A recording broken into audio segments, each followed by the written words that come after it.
Hi everybody and welcome to Heel Heat. My name is George Coles, and on this episode, we're going to do something I haven't done in a little while. And that's review a premium live event. The event we're talking about is the 2025 WWE Royal Rumble. And to give you a little context as why I stopped doing these so much, in October of last year, 2024, I got a new job, and as part of my new job, my hours have changed. So while these events are happening, I'm actually working. So I don't get to see them live. A lot of times I don't get to see them for a day or two later. So at that point, 100 different YouTube channels have put up their review. So I'm going to try this. I'm going to see what the response is. If it gets good responses, if you guys are okay with waiting for my opinion, when, Steven Larson's already put theirs out, Cultaholics put theirs out, Wrestle Talks put theirs out, and whoever else you enjoy has put theirs out, I'd be happy to know that you're okay with waiting for mine. So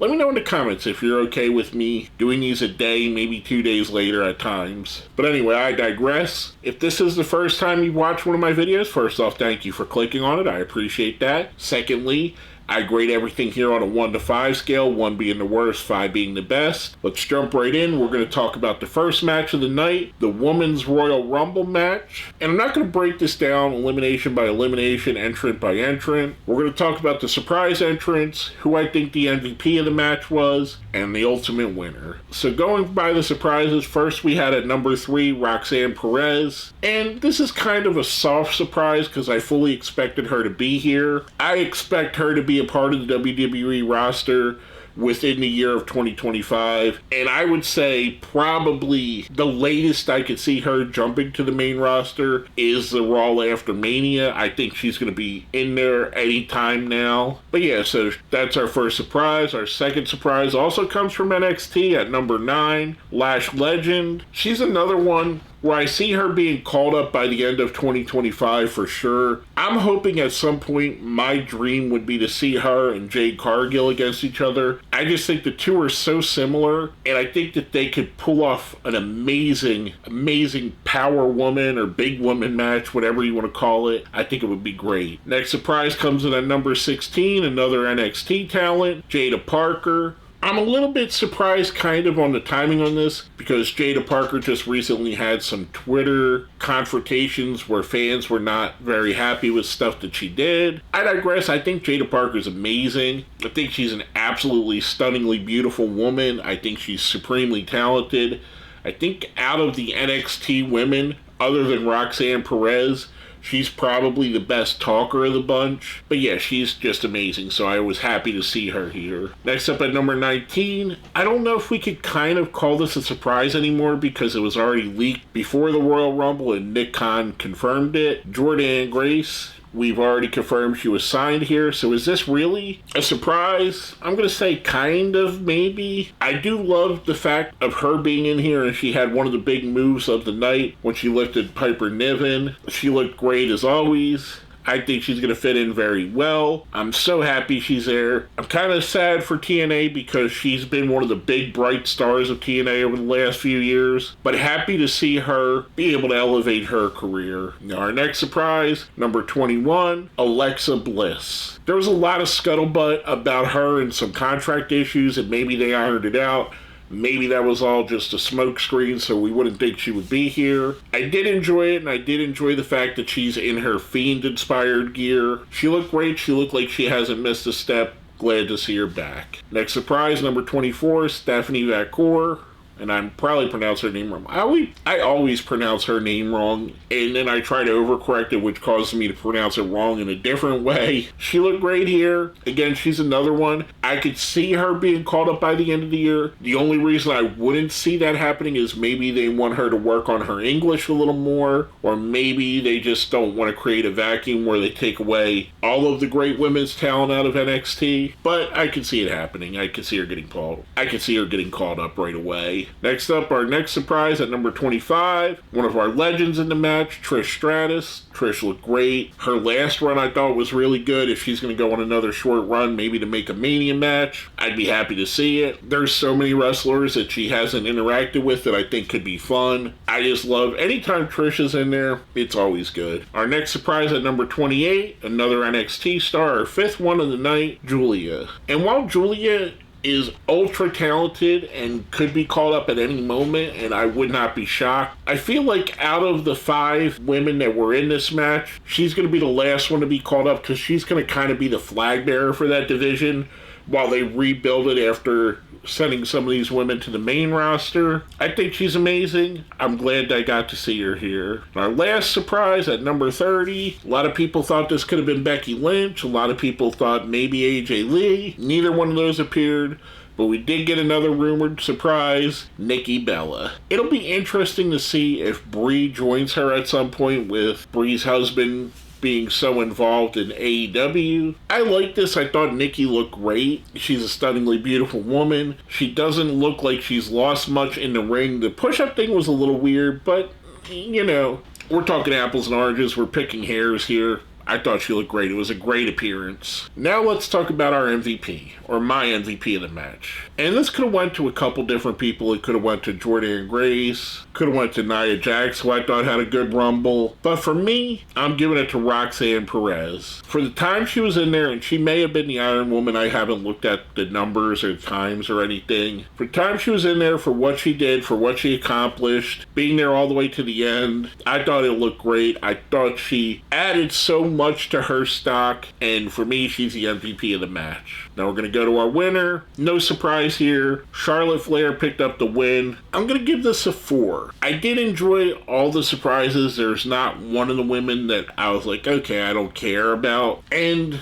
this was more surprise heavy than the men's match, which we'll talk about later. But I feel like none of the surprises were desperation surprises, where we've had in previous women's rumbles where they brought people back where it just felt like the roster didn't have enough talent that they needed to bring people in. This is kind of the opposite. This kind of felt like, even though we're bringing a bunch of NXT women up, it's more so you could see that within the next year or so, all these women are going to be on the main roster. Again, it didn't feel as forced as it has in past years. Not shocked that Charlotte won. I'm going to give this a 4. I thought it was very entertaining. Next up, we're going to go to my least favorite match of the night, the 2 out of 3 Falls Tag Team Championship match. We have the Motor City Machine Guns, Alex Shelley and Chris Sabin, against DIY, Tommaso Ciampa, and Johnny Gargano. I had some problems with this match. First off, the length. It's a 2 out of 3 falls match, and it went under 15 minutes. And while I'm not opposed to these guys having a match that's under 15 minutes, a 2 out of 3 falls match to me should at least be a 30-minute match, or somewhere in that range. A couple of the issues I had, and these are 2 great teams, I'm not knocking them in any way. I think the Motor City Machine Guns are one of the most influential tag teams of the last 20 years, and that's kind of part of the problem I had with this match. The style that the Motor City Machine Guns and DIY to an extent employ, and more so the Machine Guns created, kind of feels overdone in a way. That, for a lack of a better term, indie style, X Division style, PWG style tag team match, it's overdone in wrestling. And again, I'm not knocking the Motor City Machine Guns, but it's kind of like every week we watch a Motor City Machine Gun style match, whether it be on WWE, whether it be on NXT, whether it be on AEW. The whole AEW card is matches that are highly influenced by Motor City Machine Guns. And not a knock again, I'm not knocking this. When the special becomes the norm, it's no longer special. When everybody in the NBA can hit 60% of their three-pointers, the three-point shooters don't feel as special. When everybody in Major League Baseball is hitting 40, 50 home runs, the big home run hitters don't feel as special. And maybe that's it. Maybe that's why here. Maybe the influence of the Street Profits coming in at the end and kind of, I don't know what that was other than maybe get them back into the title hunt. I don't know. This was a very underwhelming match to me. DIY does pick up the win and retains their championship. I'm giving it a 3. Like I said, I felt underwhelmed by it. Not to say it was a bad match, just, I don't know. It just felt like one that was there. Next up, we have a ladder match for the WWE Championship. Cody Rhodes versus Kevin Owens. You have to climb the ladder to get both titles, the standard title and the Winged Eagle title. I liked this match. I thought this match was violent. I thought it conveyed a sense of aggression that hasn't been there in some of Cody Rhodes' title matches. There are a few critiques I have with this. Much like I said with the machine guns, and maybe even more egregiously here, there are so many dangerous spots in this match. So many spots where you're this close to someone's spine being broken, or a leg being broken, or a concussion happening. Some of those moves where Kevin Owens was hitting like the top of the ladder when it was laying down, you're an inch away from paralysis when you hit that. If you hit that an inch wrong, you're never walking again. And I hate to be the old man yelling at clouds. I hate to be that guy, because I do like matches like this. I do like spectacles. For this, though, it was really hitting me that there's a lot of danger without the payoff. And maybe it's because of the fact that it's on the Royal Rumble card, and everybody's looking forward to the Royal Rumble match, and this isn't the highlight match of the card. There were so many spots where I knew it wasn't going to be the finish, but it was a spot that could have ended either man's career. And I don't know that the risk is worth the reward at those points. And yes, I know that I'm sounding very critical of this, and I really enjoyed this match. I'm just kind of nitpicking here, because I feel like we're at a time where matches like this can be great, but I think that this should be the main event of a blood feud that's been going on for years, or a while, where I think something like Drew McIntyre and CM Punk work so well in the Hell in a Cell matches because they built it to that. I think this just feels like another thrown together stipulation match. And again, no knock on Cody Rhodes and Kevin Owens. They're two of my absolute favorite wrestlers to watch. And I did like this match a lot. I just feel like the importance did not add up to the stipulation, and the stipulation and the match was way too dangerous for how somewhat unimportant the match was, in my opinion. Ultimately, Cody Rhodes picks up the win here. Kind of expected that. Sami comes out, Sami Zayn, and, Cody kind of talks a little trash. I've seen some talk online that maybe this is a heel turn for Cody. I really don't think it is. I think this is just him adding a toughness to his character, and I think that's what this whole feud was meant to do. And I know I just sat here and it sounds like I've been very hypercritical of this, but I'm giving the match a 4. I thought it was a very enjoyable match. My criticisms and my concerns are risk versus reward. Why do this on at the very least, the second most important match on the card, and probably, in my opinion, the third most important when you look at what the other two Royal Rumbles mean? I don't know. Like I said, I wish this would have been maybe a Backlash main event or a Saturday Night's main event. It would have meant more, in my opinion. Now we get to the main event, which is where, like I said, I think that match should have been the Men's Royal Rumble. Again, we're only going to cover the surprise entrance, my MVP, and the winner. So there's not as many surprises here.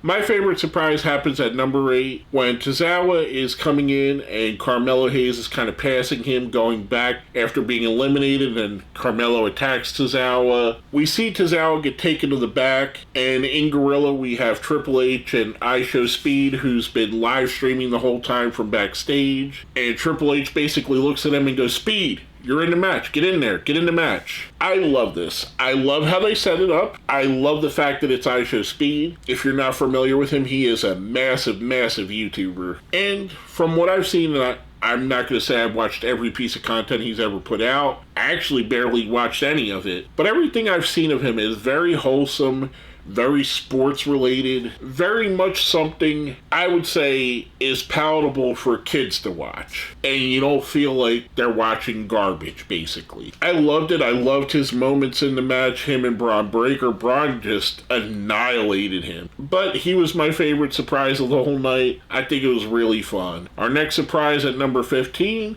someone must have said his name, because say his name and he appears. I believe in Joe Hendry. I believe in Joe Hendry. I like this. I've seen a lot of discourse about maybe he should have had more in the match because he is the current TNA heavyweight champion. I don't know. I don't think this is a burial. I don't think this is a vindictive, let's just give him a few minutes and throw him out. He got thrown out by Roman Reigns. It's not like The Miz or Dexter Lumis threw him out. It's Roman Reigns, the guy that they built up for the last decade as a demigod. So let's take a little bit of a pause there on they're burying him. I thought it was fun. I expected him to be here. I enjoyed his appearance. Now, number 21, not necessarily a super surprise, but to me, it was very surprising. That's AJ Styles. AJ coming off of that injury and healing up as quickly as he did. I don't know if he took some of that 2008 John Cena medicine that healed him up quickly for that Royal Rumble. But I did not expect to see AJ Styles here. Even where there were rumblings about him potentially being in the Royal Rumble, I just didn't expect it because I thought the injuries were too much. But I did enjoy seeing it. I love AJ Styles, so it was great having him here. And basically, that's the only surprise. Everybody else was already a roster member. A lot of them declared for the match prior to this. So let's talk about my MVP of the men's match. I'm actually going to give this to two people. And for me, those two people are Jacob Fatu and Braun Breaker. Jacob Fatu is easily one of the most compelling wrestlers in the entire world right now. And he got his chance to shine. Just like Braun Breaker, you've seen a lot of both of these men kind of facing off with future opponents, future feuds that they're going to have, and both of them cementing themselves as ready to be put into that main event echelon. I think this is your future of the WWE. Both of these guys are going to main event WWE WrestleManias very, very shortly. Heck, it could be as early as next year, in my opinion. I give them both the MVP. Their stock raised the highest in the match. Now let's talk about the winner. This was a shock, but I'm going to let you in on a little secret. The thumbnail I made for this video, I made a couple days ago when I started kicking around the idea that I would review this. And I made a couple thumbnails. I made 3, to be honest with you, on the 3 people I thought were most likely to win, and then if one of those 3 didn't, I was going to throw together another one. Now, of those 3 people, I made a thumbnail for CM Punk, the person I most expected to win. I made one for John Cena, because I kind of thought maybe they would go that route, especially with that promo he did where he talked about not winning in however many days. And the third one I made was almost a wishful thinking one, and that was for main event Jey Uso. I love the fact that they gave us Jey Uso as a winner here. I love the fact that it came down to him and Cena, and everybody in that stadium, everybody watching at home, even Rikishi probably thought John Cena was going to win this. They subverted expectations. They put the most popular wrestler that they have, or at least one of the top 2 or 3 with him, Cody Rhodes, and CM Punk, I would say are the top 3 most popular wrestlers across the board. They gave him a huge win. It was a little bit of a shocker, a little bit of a surprise. No one penciled him in as a WrestleMania main eventer, but it's in his name. He's main event Jey Uso. I love that part of this. I thought that was great. The evolution of Jey Uso, if you would have told me 4 or 5 years ago Jey Uso was going to solo main event at WrestleMania or have a world title match at a WrestleMania, I would have laughed you out of the building. But here we are, and I'm all for it. I think it's great. I love the fact that they did something different here. What we've seen with the women's match is an expected win, and what we've seen here was kind of a surprise. And this is what the Royal Rumble should be. Now, I'm not saying that every year it should be some shock winner. You know, The Miz wins it, Tozawa wins it, Ivar wins somehow. But they should mix it up. They should have a guy, like in this case, Jey Uso, or a Jacob Fatu, or if they want to even go crazier, have someone like Trick Williams come up from NXT and win the Royal Rumble. It would have been awesome to see Julia win the Women's Rumble from NXT, or Stephanie McMahon coming up and winning it. You basically immediately say, hey, look at this person, because now this is someone that we consider a main eventer. The shock was awesome. The surprise was awesome. The celebration with his son, I thought was very touching. I thought it was very sweet. There is a video that I've seen of him getting backstage and being greeted by the first person there being Jey Uso and another member. I don't want to break kayfabe with you guys here. If you don't want your kayfabe broken, don't go watch it. But there's another guy that also thanks him that I thought it was really cool and really sweet to see. But if you're watching TV, it's a kayfabe breaker. But anyway, I digress. I really enjoyed this. I can't give it much more than a 4 because there were times, especially when we got to the point where the big main event guys were getting in there, Punk, Cena, Roman, where there's a lot of standing around and doing nothing. Hell, from the time CM Punk came out to the next entrant, they just kind of stood and stared at each other. Cena hammed it up. I thought Cena did great in this. I'm going to be honest. I think there were times that he was acting a little bit too goofy, but he looked great here. I thought he's John Cena. I mean, he deserves to be there. Roman looked awesome. Punk looks awesome. I think they're definitely setting up a Punk, Roman Reigns, Seth Rollins 3-way match for WrestleMania. I don't know if that's going to be the main event, but with that kind of star power, it probably will be. I'm going to give the match a 4. Like I said, I can't really give it past that. I can't put it into a 5 because there were just a little bit of, a lull to it. Overall, I'm giving the overall card a 4 with my only real disappointment, and it's a minor disappointment, being the tag team 2 out of 3 falls match. I wish they would have gave us more to that. Other than that, I thought the 2 Rumbles were good. I liked the outcome of both. I like the fact that the Women's Rumble had a ton of surprises, but the men's didn't. The Women's Rumble was a little bit predictable, but the men's was more chaotic, less predictable. Heck, when we got down to the bottom 3 or top 3 in the men's, it was Logan Paul, Jey Uso, and John Cena. And again, everybody probably picked Cena to win at that point, but 2 out of the 3 last people in the match would have been first-time winners. So 2 different Rumbles, in my opinion, had 2 different vibes to them. You had all the surprises, but the norm in the first one, and less surprises, but a surprise ending in the second. Again, I'm going to give the whole show a 4. I thought it was highly entertaining. I do enjoy it. Let me know what you guys think. Did you guys enjoy the match? Did you love Royal Rumbles? It's one of my favorite matches of the year. Let me know down in the comments. Who were your MVPs? Did you feel the same way I felt about the tag match? And to an extent, the ladder match as well.